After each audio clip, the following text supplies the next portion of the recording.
पुरी का जगन्नाथ मंदिर एक ऐसा स्थान है जो भक्ति का केंद्र ही नहीं बल्कि अनगिनत रहस्य छुपा हुआ है। कभी आपने सोचा है मंदिर में हर साल रथ यात्रा क्यों निकाली जाती है? मंदिर के ऊपर लगाया हुआ झंडा क्यों हवा के विपरीत दिशा पर घूमता है? इतना ही नहीं कि आपने सोचा है भगवान जगन्नाथ की आंखें क्यों बड़ी बड़ी है और मंदिर के ऊपर लगे सुदर्शन चक्र को ऐसा क्यों लगता है कि हर दिशा को आप ही को ही देख रहा है। यहाँ तक कि प्रसिद्ध किताब भविष्य मालिका में इस मंदिर को लेकर कलयुग के कई भविष्यवाणियां किया गया है जो कि सारी की सारी सच हुई है। इनमें से सबसे प्रसिद्ध है कोविड-19 यानी कि कोरोना की घटना। एक किताब में लिखा गया था कि जगन्नाथ मंदिर के सबसे पुराना बेर जब गिर जाएगा तब एक भयानक महामारी आएगी और ये पूरी तरह से सच हुई है। ऐसा ही कहीं अनगिनत रहस्य छुपा हुआ है इस मंदिर का। जगन्नाथ मंदिर कलयुग का धाम कहलाता है। इस मंदिर में भगवान जगन्नाथ, उनके बड़े भाई बलभद्रा और बहन सुभद्रा को पूजा किया जाता है। भगवान श्री कृष्ण के मृत्यु के बाद पांडवों ने श्री कृष्ण के अंतिम संस्कार किया, तब आगे सब कुछ चल गया सिवाय उनकी दिल, और दिल की धड़कन धड़क रहा था जिसे नीलमणि या ब्रह्म पदार्थ कहा जाता है। अब पांडवों ने श्री कृष्ण के हृदय को समुद्र में विसर्जित कर दिया, जिसके बाद हृदय एक लकड़ी का रूप लिया और तैरते तैरते उड़ीसा के समुद्र में पहुंच गया। तब एक रात मालवा देश के राजा इंद्रघुम ने सपने में देखा कि श्री कृष्ण का हृदय लकड़ी के रूप में समुद्र के किनारे है। तब सुबह जाकर राजा ने वहां जाकर देखा कि लकड़ी सच में वहां मौजूद था। तब राजा ने उस लकड़ी को उठाकर लाया और उस लकड़ी से भगवान जगन्नाथ, उनके बड़े भाई बलभद्रा और बहन सुभद्रा की मूर्ति बनाई और पुरी के जगन्नाथ मंदिर में स्थापित किया। और हर 12 साल में पुरी के जगन्नाथ मंदिर की मूर्ति बदला जाता है। उस समय ब्रह्म पदार्थ निकाला जाता है, दूसरी मूर्ति में स्थापित किया जाता है। उस समय मंदिर की पुजारी अपनी आंखें पट्टी से बांध लेते हैं और हाथ में ग्लोव्स पहन लेते हैं। कहा जाता है कि वो ब्रह्म पदार्थ भगवान श्री कृष्ण का हृदय है जो आज भी धड़कता है। अब हम जानते हैं जगन्नाथ मंदिर में क्यों हर साल रथ यात्रा निकाली जाती है। कहा जाता है कि भगवान श्री कृष्ण की बहन सुभद्रा को अपनी मौसी की घर जाने को मन किया। तब सुभद्रा ने अपने बड़े भाई बलभद्रा को कहा और बलभद्रा ने भगवान जगन्नाथ को कहा। तब तीनों मिलकर उनकी मौसी की घर गुड़ाची मंदिर चले गए आषाढ़ महीना के द्वितीय तिथि के दिन और वहाँ 7 दिन तक रहे थे। इसीलिए आषाढ़ महीने की द्वितीय तिथि को यह यात्रा निकाली जाती है। इन दिन भगवान जगन्नाथ, उनके बड़े भाई बलभद्रा और बहन सुभद्रा को मंदिर से बाहर निकाला जाता है और 7 दिन के लिए गुड़ाची मंदिर में रखते हैं। यह मंदिर उनकी मौसी की घर माना जाता है। अब हम जानते हैं भगवान जगन्नाथ की आंखें क्यों इतनी बड़ी बड़ी है। द्वारका में सभी लोग भगवान श्री कृष्ण की बचपन की कहानी यानी वृंदावन की रासलीला के बारे में सुनना चाहते थे। तब द्वारका के लोगों ने बलराम जी की माता यानी रोहिणी माता से बोलने लगे कि आप हमें वृंदावन की रासलीला के बारे में सुनाइए। तब माता रोहिणी ने कहा कि मैं कहानी सुनाऊंगी, लेकिन श्री कृष्ण और बलराम को पता नहीं चलना चाहिए।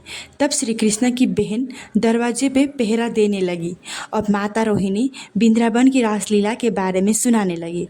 गोपियों का प्रेम, यशोदा माता का लाल दुलार, श्री कृष्ण की माखन चोरी, असुरों का उद्धार। रासलीला सुनते सुनते इतना ज़्यादा मगन हो गए कि बहन सुभद्रा भी दरवाजे के पहरा देना भूल गई और कब आकर भगवान श्री कृष्ण और बलभद्रा सुन रहे हैं पता ही नहीं चला।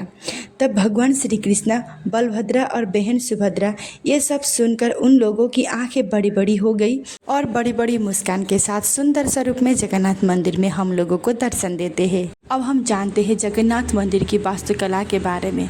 जगन्नाथ मंदिर पुरी की वास्तुकला कलिंग शैली का एक उत्कृष्ट उदाहरण है जो द्रविड़ वास्तुकला का एक उप समूह है। मंदिर का निर्माण बलुआ पत्थर से लेटराइन से किया गया है और इसे जटिल नक्काशी और ऊंचे शिखर है। यह 400,000 वर्ग अधिक फीट से फैला हुआ है और एक ऊंची किलेबंद दीवार से घिरा हुआ है जिसे मेघनाथ पतिचेरी के नाम से जाना जाता है। मुख्य मंदिर, जिसे विमान कहा जाता है, एक ऊंचे चबूतरे पर स्थित है और इसके 5 रथ योजना है। मंदिर के 4 भागे विमान, जगमोहन, नट मंडप और भोग मंडल और मंदिर के 4 मुख्य द्वार है जिसे 4 योग और धर्म ज्ञान वैराग्य ऐश्वर्य का प्रतीक माना जाता है। ये द्वार, एक है सिंह द्वार, दूसरा है भाग्य द्वार, तीसरा है हस्ती द्वार और चौथा है असरद द्वार।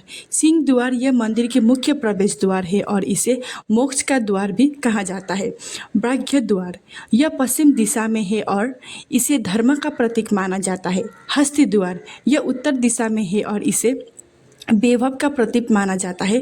असरद द्वार यह दक्षिण दिशा में है जिसे विजय का द्वार कहा जाता है। आइए अब जगन्नाथ मंदिर के रहस्य के बारे में जानते हैं। जानने से पहले चैनल को सब्सक्राइब करना बिल्कुल ना भूलिए। जगन्नाथ मंदिर का तीसरी सीढ़ियों का रहस्य। जगन्नाथ मंदिर मुख्य द्वार पर 22 सीढ़ियाँ हैं, जिनमें से तीसरी सीढ़ियों को यमशाला कहा जाता है। मान्यता है कि यह सीढ़ी यमराज का स्थान मानी जाती है और मान्यता है कि भगवान जगन्नाथ को दर्शन के बाद इस सीढ़ी पर पैर नहीं रखना चाहिए। और एक रहस्य यह है कि मंदिर के ऊपर कभी भी कोई भी पक्षी नहीं उड़ता है। मंदिर की छाया आज तक जमीन पर नहीं दिखाई पड़ी है। मंदिर के शिखर पर लगा झंडा हमेशा हवा के विपरीत दिशा पर लहराता है। मंदिर के सिंह द्वार में प्रवेश करने पर समुद्र की लहरों की आवाज़ सुनाई नहीं देती है। और एक रहस्य यह है कि हर 12 साल में भगवान जगन्नाथ, बलभद्र और सुभद्रा जी की मूर्तियाँ बदला जाता है और इस प्रक्रिया को ब्रह्म पदार्थ के स्थानांतरण के साथ बहुत ही गुप्त तरीके से किया जाता है।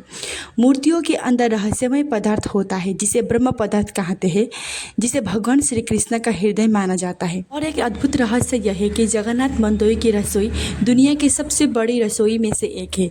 यहाँ हर दिन हजारों लाखों श्रद्धालुओं को महाप्रसाद भोजन तैयार किया जाता है। यह रसोई 11 शताब्दी से चली आ रही है। यह रसोई 8000 वर्ग में फैला हुआ है, जिसमें 240 चूल्हे और 500 रसोई और 300 सहयोगी काम करते हैं। महाप्रसाद बनने के लिए मिट्टी का बर्तन का उपयोग किया जाता है और हर दिन नए बर्तनों का उपयोग होता है। बनाते समय 7 बर्तन का उपयोग किया जाता है, जिसे एक के ऊपर एक रखकर खाना बनाया जाता है। जो सबसे लास्ट पे बर्तन रखा जाता है वही सबसे फास्ट पर बनकर तैयार होता है। ये जगन्नाथ भगवान का चमत्कारिक रहस्य और उनका आशीर्वाद के रूप में लेते हैं।